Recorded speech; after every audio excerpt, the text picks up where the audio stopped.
स्वभावात मी निश्चितच बसलं नसतं. तुझे आभार मानतो देवा, तू मला शिक्षक केलं. मी विनामूल्य तत्वावरचा शिक्षक केलं देवा. माझे आणि माझ्या मित्रांचं 40 आणि 60च्या टप्प्यावर पूर्ण आयुष्य चाललं. माझे मित्र तर काही रिटायरमेंट आले देवा, तरी त्यांना पगार नाही. त्यांना घराच्या समस्या आहेत, त्यांना आई वडिलांचा दवाखाना करायचा आहे, संसार चालवायचा आहे, मुलांची फी भरायची आहे. एवढा दुःख असून सुद्धा जेव्हा मी शाळेत जातो ना देवा, मुलांचे चेहरे पाहिल्यानंतर मी आनंदी होतो. त्यांच्यामध्ये बरं झालं जेव्हा तू मला शिक्षक केलं.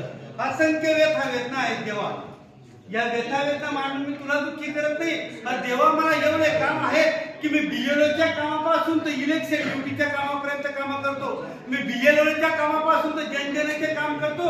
उन्हात आणि पावसात फिरत असतो.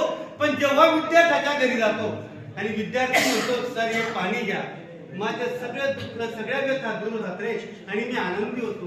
बरं झालं देवा तुम्हाला शिक्षक केलं, कारण की विद्यार्थ्यांच्या रूपात तूच मला दिसतो. मी नेहमी विद्यार्थ्यांबरोबर खेळत असतो, बागडत असतो, आनंदी राहत असतो, विद्यार्थ्यांबरोबर नाचत असतो आणि त्याच्याचमुळे माझं आयुष्य निरोगी आणि चांगलं आहे देवा.